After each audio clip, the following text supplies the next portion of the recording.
Hey, I am going to draw something for you today. Grabbing my paper right now. Oh no, I just spilled something. Oh well. I'm going to draw something for you today, and I was thinking about the assignment that you are to do, and it is your name line design assignment. And I was thinking that maybe some of you might not know how to do block letters and what I mean by block letters and what kind of design I'm expecting. So I've actually set up my paper so that I can move it down. So now you guys can see my paper on my table and you can see me drawing. And my name is Mrs. Dye, as you guys know. So my first letter in my name needs to be 5 inches tall. So when I mean block letters, I just mean come up with a very cool lettering that you like. It can be bigger than 5 inches, but it needs to be at least 5 inches. Okay. So mine is definitely bigger than 5 inches. See, I'm using my pencil in case I don't like it. So I'm going to go here, and I kind of like to make my block letters kind of pointy at the end. Your block letters can be however you want. I also like to vary where I put my lettering. I like it kind of all over and creative. And since I only have 6 letters in my name, Mrs. Dye, I'm going to do it this way. Now, if you have a shortened name, like it's a 2-letter name, you are going to need to do your first name and your last name. If you have a really long name, like my actual first name is Katrina, and it has 7 letters in it, and so you might just only do your first name. So if you only have like 5 letters in your name, you lucked out. Just do your first name. But you want to think about when you write your letters, you want to think about spacing, and you want to try to make them so that they're about the same height all the way around. So here's my D. And block letters mean that they're open inside, okay? And then I'm going to do my Y. Y is a letter that you have to kind of decide what kind of Y you want to do. You want to have a pointy Y or... So these are just letters that I've kind of developed over the years. It's just kind of how I draw my name. I'm sure you guys have played around with this, writing your name in big bubble letters before. Okay, so this would be my name in bubble letters. Now, you might not have this big of a piece of paper, but you can see what I'm talking about. Now, what I want you to do now is I want you to think about all different kinds of lines, okay? So you see we have diagonal lines, we have thick lines, we have thin lines, we have curly lines, we have straight lines. And I have shared with you on Google Classroom, I have posted many different designs for ideas for letters. But what I want you to do in your letters, now that you have your letters on your paper, is I want you to fill your letters with line designs. Do not write designs on the outside of your paper. The outside of your paper should be white, okay? The inside of the paper is what you want to fill your design with. So M is my first letter, so I'm going to draw some parallel lines in here. I'm going to fill my design with lines. And I'm just going to go through and be creative and have my lines. And because M is a letter that goes up and down, I'm actually having kind of like a little chevron line where it goes up and down on there. So it's more interesting in designing for the viewer. And then what I'm going to do is I'm going to actually color in every other line. and leave one part of the line white and leave the other part black. So I'm going to color in. So if I'm going to color it in, this is my cheat so that I know which ones I'm going to color in. I actually go through and write a little dot lightly on the line so that I know I am going to color that one. This gives me like a little cheat right there. See how I put a little dot on there? You can kind of see there's a dot so that those are going to be colored black. Now I got my M down. And so now I'm going to go over here with R.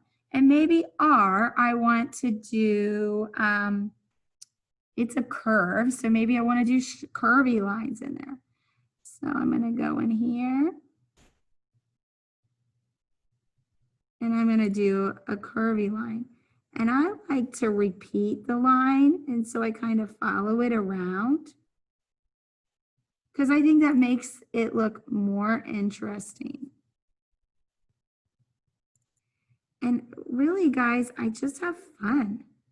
Creativity is often something that, like, when we're just doing it, we have lots of fun doing it. So this is going to be a really funky looking R, right? And so now I am going to also decide which letters I want to be bold and which ones do I want to be white.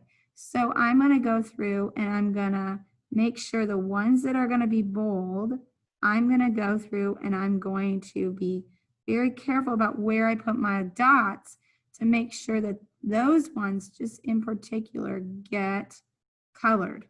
But then I have this line of white that is there too, so that I don't mess it up and put it in the wrong place. So now I have S, and S, I like the idea of spiral lines.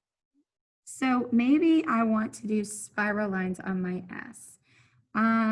Let's see, but I just had this curve. So if I did a spiral next to the curve, that might be a little confusing. So maybe because I've been doing horizontal, maybe I want to do something diagonal or parallel, just straight up parallel thin lines for my S. So I'm going to make real thin parallel lines. That means my lines are just going to be really straight as can be. And I'm pretty good at making straight lines because I've practiced a lot. But maybe you need a ruler, right? Because parallel lines never intersect and they're equal distance.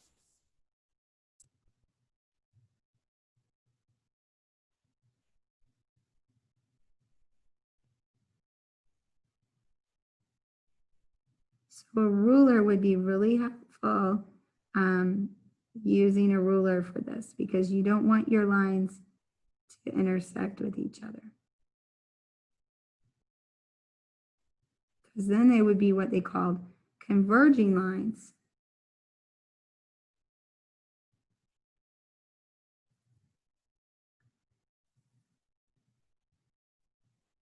So if you look, I kind of made a mistake because my lines up here, see, I'm not perfect either, nobody is. With my S, my lines are really flat here, but then they start to get kind of angular, like just a little bit on a diagonal. It's okay, it's not the end of the world. But if I really wanted this to be really, really amazing, then I would make sure that I had a ruler and I was very deliberate about where I put my lines. Okay, so I'm going to go through, and also this is going to be every other one. But maybe I want to make it even more complicated and make a thin line every other line. So this is going to be really complicated because I'm going to push it with this thin line idea in there. Then I have to make sure I have a thick line in there and then put a thin line in. So I'm giving it a pattern.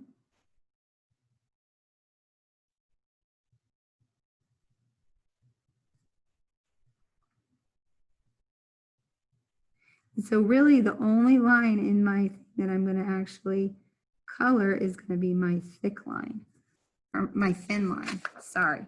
So if you look at that S, see how I added more just to give it a little bit more creativity.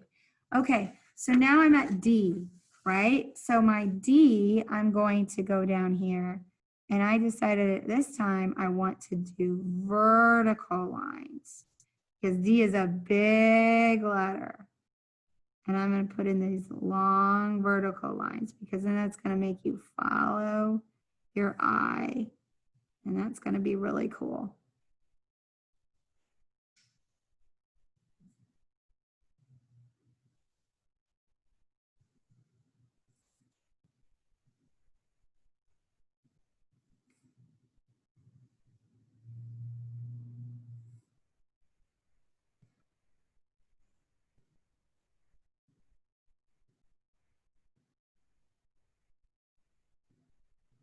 So there I have those vertical lines in there. So I have horizontal lines, I have vertical lines, I have curvy lines, I have diagonal lines.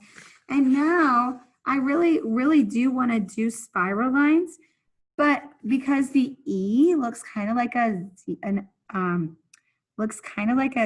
circle and a spiral is in a circle, I thought maybe I could do the radial with the E. So in order to do a spiral, you kind of have to pretend that it's there. So I'm going to put a dot where I'm going to pretend that it's there. And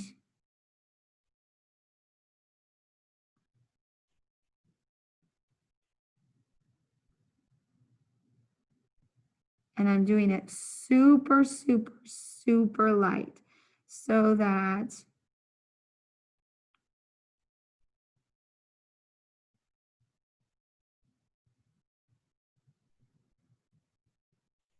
I can erase it out of the places where I'm not going to show my lines. Okay, so I'm going to just put in this idea of this spiral so that you can see that it's spiraling. And then there's some places that I made it right there. I'm going to show you guys again. It's super light, but see how you see those little dotted dots? That's my implied lines, but I'm not going to leave it as implied lines. I'm actually going to go through and the lines that I want to keep and I want people to see, I'm going to draw dark. And then there's going to be lines that I don't want people to see. And those lines are going to be erased because I don't need them, right?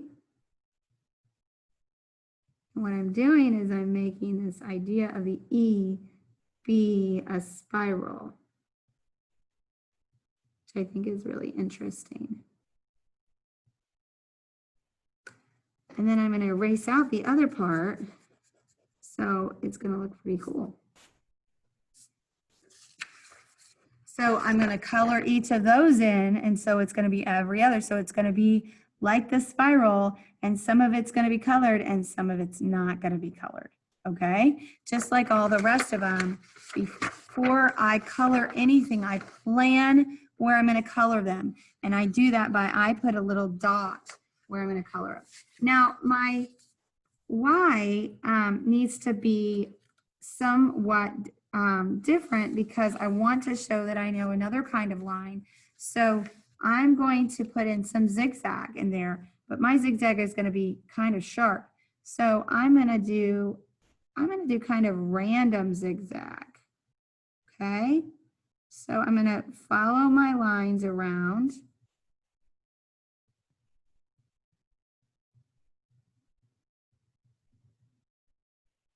And then I'm going to put in a zigzag maybe this way. And I change how thick or how thin my lines are, just kind of like I did those big bold lines for the curved lines, right? I can change how thick or thin I have something. And then I maybe want to add another set of zigzag lines. And I always like to fill my space, right? And maybe, so if you see what I'm doing, I'm leaving a little space in between the sets of zigzags, but I'm kind of doing zigzag bursts. And I follow those lines around to give some sort of creativity in color. Now remember, I'm just going to be coloring these black and white. So I have drawn it with my pencil, and then I'm going to use a Sharpie over it. Now, some of my students have said, see, here's dye. See how it's interesting and creative? Some of my students have asked me, can I use, I don't have a Sharpie, can I use a black marker? Just like a Crayola black marker. And my suggestion is no. And the reason why I'm saying no to not using a permanent marker, you can use any kind of permanent marker, a Sharpie, a Bic, whatever brand, just as long as it's a permanent marker. Do not use an Expo marker. Do not use a dry erase marker, because dry erase will get all over your hand and it will get everywhere. And that's the same reason I told my classes today and yesterday not to use a Crayola marker, okay? It's because your hands get oil, they have oil on them, and sometimes you sweat. And if you have damp hands and you are coloring on something, then you will smear the marker that is not permanent, okay? So when you use permanent marker, you want to make sure you have something underneath your table so you don't mark on the table.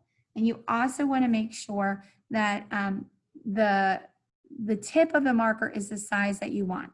So if you have tiny thin lines, you want to use a thin point, fine point, or extra fine point Sharpie.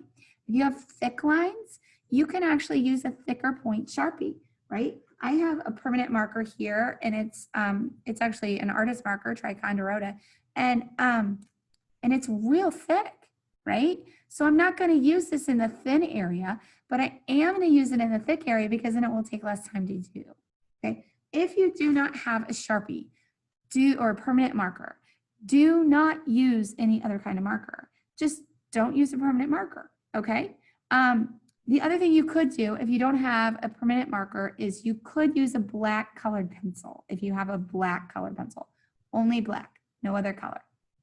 But I really wouldn't, because marker makes it pop, and you'd have to color really, really dark.